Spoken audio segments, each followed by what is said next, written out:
I welcome you to learn English. தமிழில் பேசுகிறப்ப நீங்கள் சாப்பிட்ருந்தீங்கன்னா அவங்களோட சமையல் பிடிச்சிருக்கும் அப்படின்னு சொல்லுவோம்.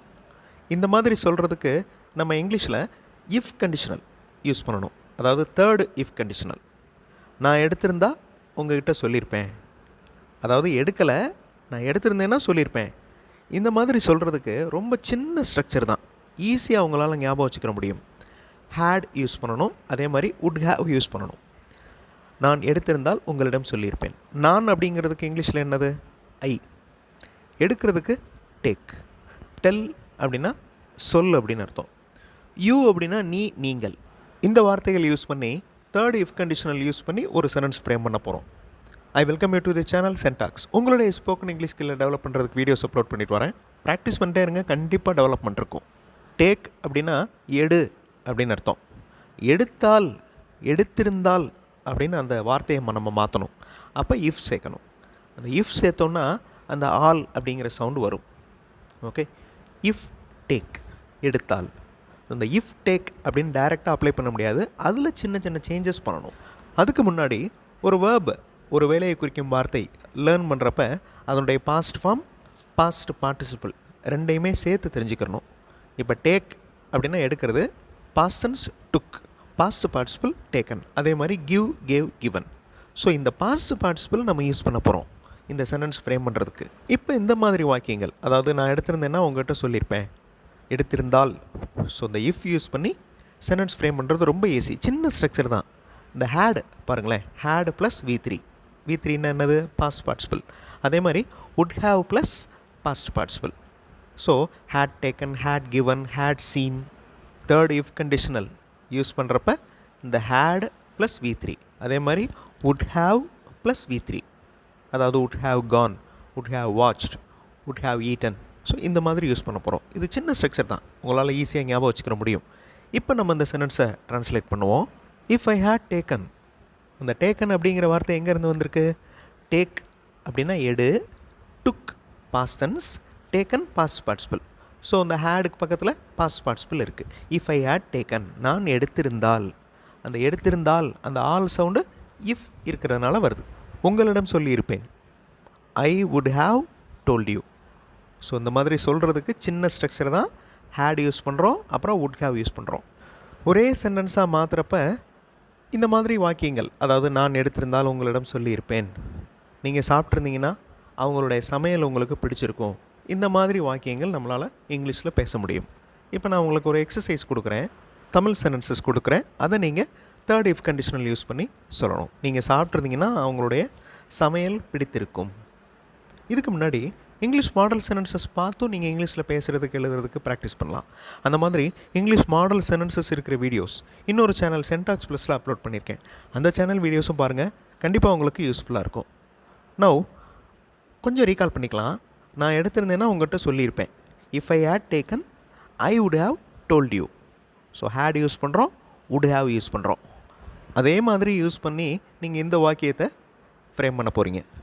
உங்களுக்கு ஹெல்ப்புக்கு இந்த வார்த்தைகள் நான் கொடுத்துருக்கேன். Eat, you, like, there, cooking. இந்த வார்த்தைகளை யூஸ் பண்ணி அந்த சென்டென்ஸை ஃப்ரேம் பண்ணுறதுக்கு ப்ராக்டிஸ் பண்ணுங்கள். பொறுமையாக வீடியோ பாஸ் பண்ணிவிட்டு ட்ரை பண்ணுங்கள், கண்டிப்பாக உங்களால் முடியும்.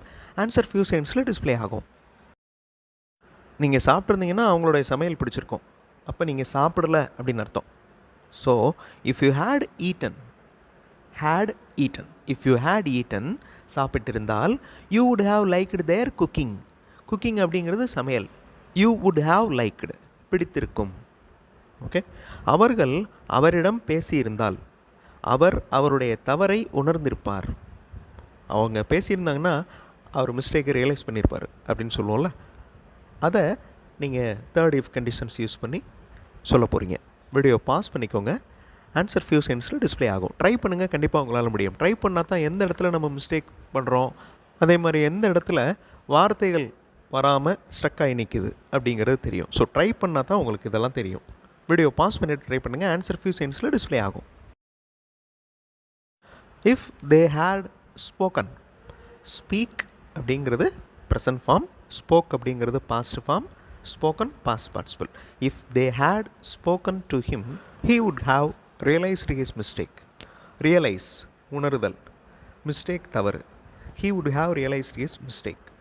அகெயின் வீடியோ பாஸ் பண்ணிவிட்டு இந்த சென்டென்ஸை இஃப் கண்டிஷன், அதாவது தேர்ட் இஃப் கண்டிஷன் யூஸ் பண்ணி ஃப்ரேம் பண்ண போகிறீங்க. ஹேட் யூஸ் பண்ண போகிறீங்க, would have யூஸ் பண்ண போகிறீங்க. அதுக்கு மேலே உங்களுக்கு நான் வார்த்தைகள் கொடுத்துருக்கேன். Catch, first, reach, place, we. இந்த வார்த்தைகள் யூஸ் பண்ணி அந்த சென்டென்ஸை ஃப்ரேம் பண்ணுங்கள். நாம் ட்ரெயினை பிடித்திருந்தால் நாம் முதலிலேயே இடத்தை அடைந்திருப்போம், அதாவது ரீச் ஆகிருப்போம் அப்படின்னு சொல்ல போகிறீங்க. வீடியோ பாஸ் பண்ணிக்கோங்க. ஆன்சர் ஃபியூ செகண்ட்ஸில் டிஸ்பிளே ஆகும். இஃப் வி ஹேட் காட், இந்த காட் அப்படிங்கிற வார்த்தை கேட்ச் அப்படிங்கிற வேர்போட past participle. If we had caught the train we would have reached the place first. If we had caught the train, we would have reached the place first. Now use the given words work, hard, first, place, get and frame the sentence. நீங்கள் கடினமாக உழைத்திருந்தால் உங்களுக்கு முதலிடம் கிடைத்திருக்கும். Video pass பண்ணிட்டு try பண்ணுங்கள். Answer few செகண்ட்ஸில் display ஆகும். நீங்கள் கடினமாக உழைத்திருந்தால், if you had worked hard, உங்களுக்கு முதலிடம் கிடைத்திருக்கும். you would have got the first place. So இந்த இடத்துல verb எது? Main verb work, work. இதனுடைய past participle worked. தென் got அப்படிங்கிற வார்த்தை get அப்படிங்கிற வார்த்தையுடைய past participle. இந்நேரம் உங்களுக்கு இந்த தேர்டு இஃப் கண்டிஷனல் ஸ்ட்ரக்சர் நல்ல மனப்பாடமாக இருக்கும். இனிமேல் உங்களால் ஃபாஸ்ட்டாக இந்த மாதிரி வாக்கியங்கள் ஃப்ரேம் பண்ண முடியும். மாணவர்கள் வந்திருந்தால் நாங்கள் பாடங்கள் கற்றுக் கொடுத்திருப்போம். Students come, we lessons teach. இந்த வார்த்தைகள் யூஸ் பண்ணி தேர்ட் இஃப் கண்டிஷனல் அப்ளை பண்ணி சென்டென்ஸ் ஃப்ரேம் பண்ணுங்கள். வீடியோ பாஸ் பண்ணிக்கோங்க. ஆன்சர் ஃபியூ செகண்ட்ஸில் டிஸ்பிளே ஆகும். மாணவர்கள் வந்திருந்தால், அப்போ மாணவர்கள் வரல அப்படின்னு அர்த்தம். If the students had come, we would have taught lessons. Taught அப்படிங்கிறது டீச் அப்படிங்கிற வேர்போட பாஸ்ட் பார்ட்டிசிபிள். கம் அப்படிங்கிற வேர்ப் அகெயின் ப்ரெசன்ட் ஃபார்ம்லேயும் கம் தான், பாஸ்ட் ஃபார்மில் கேம், அகெயின் பாஸ்ட் பார்ட்டிசிபிளில் கம் அப்படின்னு வரும். So come, game, come. இதில் கன்ஃபியூஸ் ஆகிடக்கூடாது. ஸோ ஹேட் கம், அந்த கம்ங்கிறது பாஸ்ட் பார்ட்டிசிபிள். அவர் அமைதியாக இருந்திருந்தால் அனைத்தும் நன்றாக முடிந்திருக்கும். அமைதியாக இருந்திருந்தால், அமைதியாக இல்லை அப்படின்னு அர்த்தம். அவர் அமைதியாக இருந்திருந்தால் அனைத்தும் நன்றாக முடிந்திருக்கும். ஸோ கொடுத்துருக்கிற வேர்ட்ஸ் யூஸ் பண்ணி தேர்ட் இஃப் கண்டிஷனலில் இந்த சென்டென்ஸை ஃப்ரேம் பண்ணுங்கள். வீடியோ பாஸ் பண்ணிக்கோங்க. ஆன்சர் ஃபியூ செகண்ட்ஸில் டிஸ்பிளே ஆகும். If he had remained calm, all would have finished well. அவர் அமைதியாக இருந்திருந்தால் அனைத்தும் நன்றாக முடிந்திருக்கும். If he had remained calm, remained அப்படின்னா இருந்திருத்தல். All would have finished well. ஃபைனலாக ஒரு சென்டென்ஸ், நான் பாடியிருந்தால் நீங்கள் ஓடி இருப்பீர்கள். நான் பாடினேன்னா நீங்களாம் ஓடிடுவீங்க.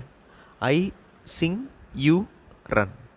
வீடியோ பாஸ் பண்ணிவிட்டு தேர்ட் இஃப் கண்டிஷன் யூஸ் பண்ணி இந்த சென்டென்ஸை ஃப்ரேம் பண்ணுங்கள். ஆன்சர் ஃபியூ செகண்ட்ஸில் டிஸ்பிளே ஆகும். பாடல், அது சாங். அதே மாதிரி பாடுறதுக்கு சிங், இது ப்ரெசன்ட் ஃபார்ம். சிங் அப்படிங்கிறது ப்ரெசன்ட் ஃபார்ம். அதனுடைய past form sang, SANG. Past participle sung. If I had sung, you would have run. Come அப்படிங்கிற வார்த்தை ப்ரெசன்ட் ஃபார்மில் கம், பாஸ்ட் டென்ஸில் கேம், பாஸ்ட் பார்ட்டிசிபிளில் கம் அப்படின்னு வரும். அதே ஸ்பெல்லிங்கில் வரும். அதே மாதிரி தான் ரன் அப்படிங்கிற வார்த்தையும். Run present form, ran past form, again past participle run அப்படின்னு வரும். Run, ran, run. அதனால தான் அந்த ஹேவுக்கு பக்கத்தில் ரன் அப்படின்னு இருக்குது. இது ப்ரெசன்ட் ஃபார்ம் கிடையாது. தேர்ட் இஃப் கண்டிஷனல் யூஸ் பண்ணி ஒரு இன்ட்ரெஸ்டிங்கான எக்ஸசைஸ் பண்ணோம். இதை ஞாபகம் வச்சுக்கணும். எப்போவுமே இந்த ஸ்ட்ரக்சரை எப்போவுமே மறக்கக்கூடாது. இந்த மாதிரி ஒரு சிச்சுவேஷன் வர்றப்போ நீங்கள் இங்கிலீஷில் ட்ரை பண்ணணும் அந்த சென்டென்ஸை சொல்கிறதுக்கு. அடுத்த வீடியோவில் இன்னொரு இன்ட்ரெஸ்டிங்கான கிராமர் எக்ஸ்ப்ளனேஷன், இன்ட்ரெஸ்டிங்கான கிராமர் எக்ஸசைஸோடு பார்க்கலாம். தேங்க்ஸ் ஃபார் வாட்சிங் and thanks for your valuable comments.